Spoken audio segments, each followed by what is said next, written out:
त्रयंबकेश्वर, जो कि 12 पवित्र ज्योतिर्लिंगों में से एक है, महाराष्ट्र के नासिक जिला में स्थित है। एक पौराणिक कथा इस ज्योतिर्लिंग की उत्पत्ति को गोदावरी नदी के अवतरण से जोड़ती है। ये कथा हमें यह सिखाती है कि सच्ची भक्ति और अच्छाई हमेशा भगवान की कृपा को प्राप्त करती है। महर्षि गौतम और उनकी पत्नी अहल्या महाराष्ट्र के वर्तमान नासिक जिले के एक आश्रम में रहते थे। एक बार इस क्षेत्र में 100 वर्षों तक भयंकर अकाल पड़ा। लोगों की पीड़ा देखकर ऋषि गौतम ने वरुण देव की उपासना शुरू की। गौतम ऋषि की तपस्या से प्रसन्न हो वरुण देव प्रकट हुए और बोले, महर्षि वर मांगो। गौतम ऋषि ने विनम्र होकर कहा, देव, इस भूमि पर वर्षों से वर्षा नहीं हुई है, जिससे जन और जीवन सभी कष्ट में हैं। कृपया वर्षा कराएं।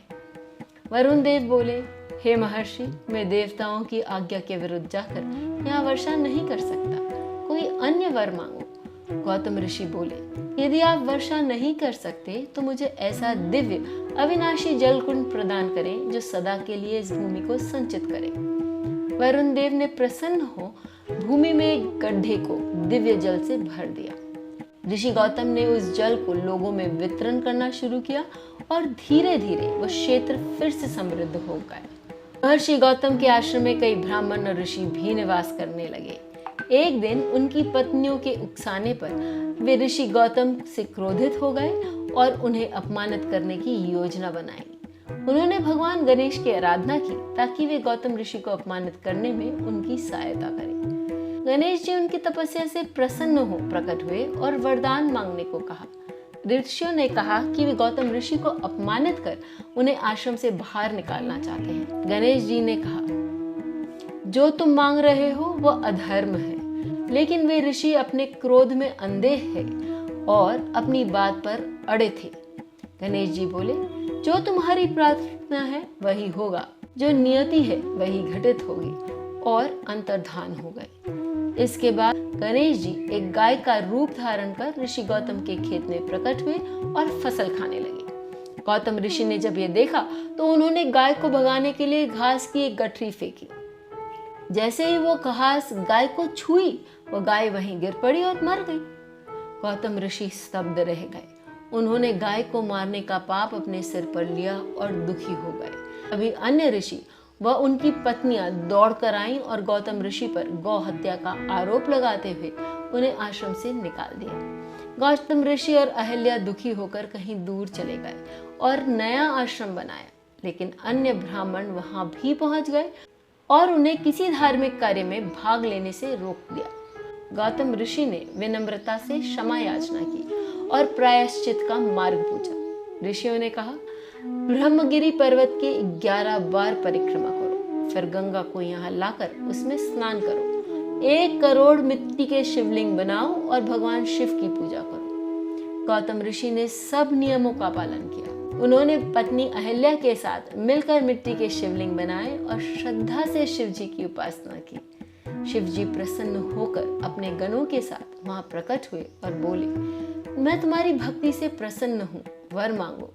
गौतम ऋषि ने कहा, प्रभु, मेरे पाप दूर कर दीजिए। भगवान शिव ने कहा, हे गौतम, तुम निर्दोष हो। कपटी और अहंकारी ऋषियों ने तुम्हें छल से दोषी ठहराया, वे स्वयं कभी मुक्ति नहीं पाएंगे। गौतम ऋषि बोले, प्रभु, उन्हीं ऋषियों के कारण मुझे आपका दर्शन प्राप्त हुआ है, इसलिए वो मेरे लिए तो कल्याणकारी सिद्ध हुए। भगवान शिव इस उत्तर से अत्यंत प्रसन्न हुए और बोले, वर मांगो।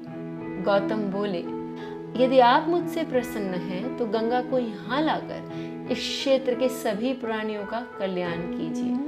भगवान शिव ने धरती और स्वर्ग का सार लेकर जल के रूप में गौतम को दे दिया।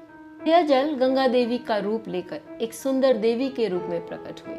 गौतम ऋषि ने देवी गंगा की श्रद्धा से पूजा की। शिव जी ने गंगा से कहा, तुम तीनों लोकों को पवित्र कर चुकी हो, अब गौतम को भी पवित्र करो और फिर यहीं रहो जब तक कलयुग है।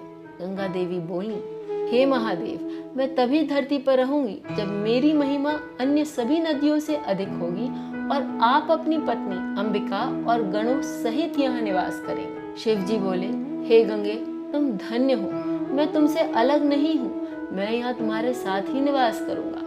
तब तक सभी देवता और ऋषि वहां आ गए और शिव जी व गंगा की स्तुति की और उन्हें सदा के लिए वहां रहने का निवेदन किया।